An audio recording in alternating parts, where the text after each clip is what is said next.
Hey guys, welcome back to my channel. It is day 3 of Crimemas, and today we will be talking about the mysterious case of Otto Warmbier and the mystery surrounding his death after visiting North Korea.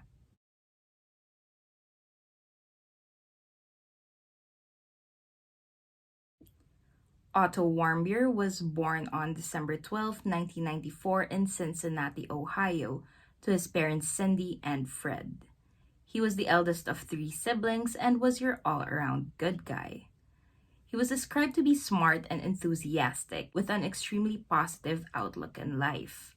In high school, he was a football player and was also crowned prom king. But despite his popularity, he was friends with everyone and was very down to earth.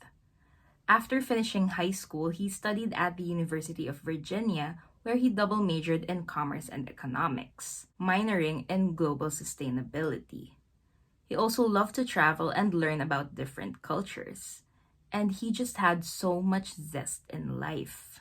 And this is probably why he decided to go on a tour and visit North Korea, one of the most censored countries in the world. Towards the end of December 2015, he joined a tour with Young Pioneer Tours where they visited Pyongyang, the capital city.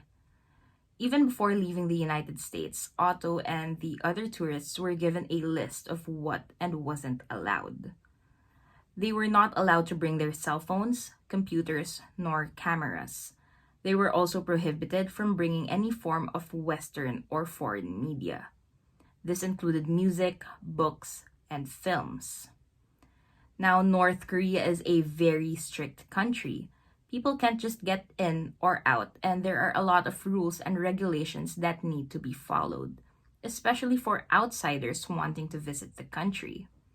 Now, the only outsiders allowed to carry cameras are the people working for the tour companies, as they knew what type of photos can be taken.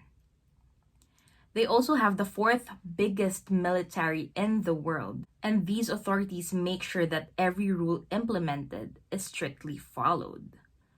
People there have very limited access to the internet, and in fact, most of them are not allowed access to it at all, unless they are members of the government or part of the elite. The songs they are allowed to listen to are patriotic songs, and there are only 4 channels available on television: one for local news, one for sports, one for live announcements, and one for foreign news, which was still extremely censored by the administration.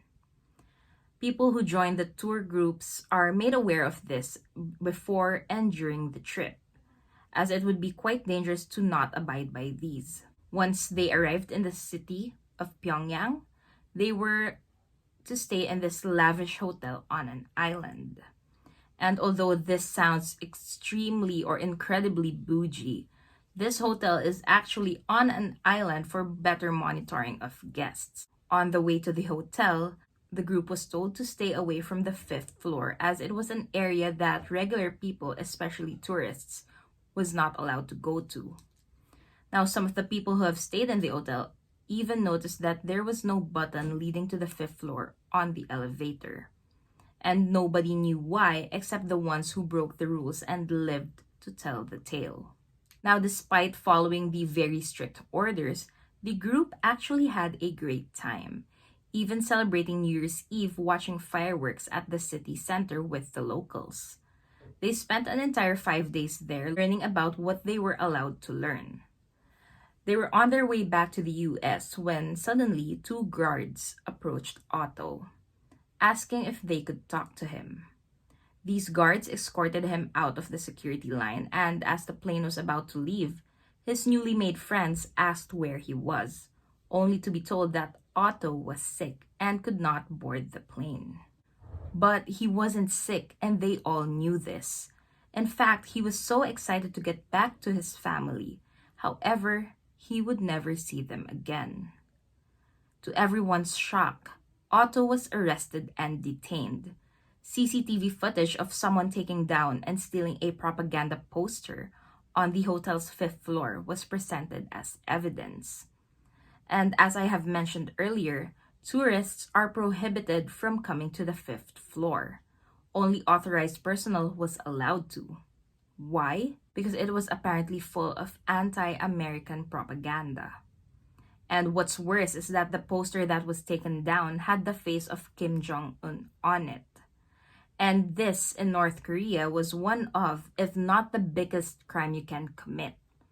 It is highly illegal to deface the great leader. People were not allowed to take any material down with the great leader on it. Vandalizing or even folding up anything with his face on it is considered a serious crime. And the person seen on the CCTV footage did just that. However, there really was no clear indication if Otto was the one to do this. I mean, can you imagine if it really was someone else and that person was just too scared to own up to it? Can you imagine the guilt?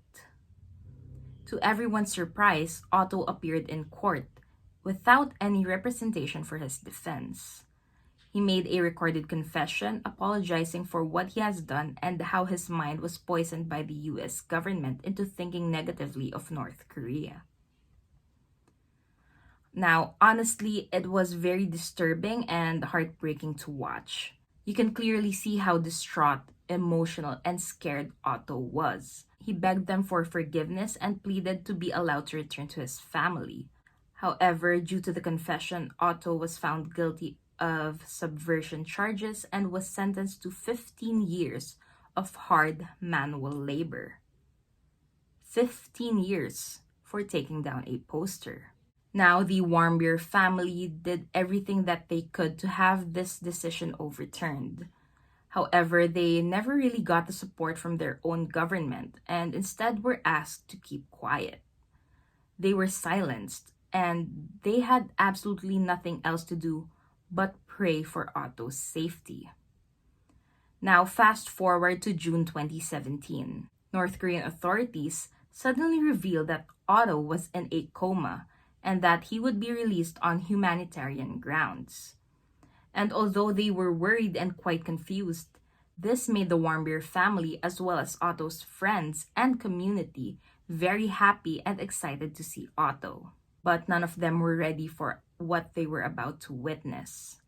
Otto was carried out of the plane unconscious, his body limp. Nobody anticipated the severity of his condition. He was brought to the hospital and it was found that he had some swelling in his brain. His brain tissue was completely damaged due to lack of blood. There were no signs of head trauma and it could be possible that he either fell down or was beaten up. We don't and won't really know what happened. Based on the tests conducted, it was discovered that Otto had been in a coma for more than a year and that he had gotten into comatose just a few weeks after he was arrested. It was only revealed when his condition got worse. And at this point, Otto was brain dead and doctors could not do anything to save him. On June 19th, 2017, Otto Warmbier was taken off life support and passed away at the hospital surrounded by close friends and family. He was only 22 years old. In 2018, a U.S. federal court found the North Korean government responsible for Otto's death in a default judgment in favor of the Warmbier family after North Korea did not contest the case. And sadly, this is all the information that I have for you guys right now. I am certain that there are other witnesses who know what actually happened, but without Otto to testify for himself, we might really never get the truth. Thank you so much for tuning in. I know this was a short one, but I will see you guys tomorrow.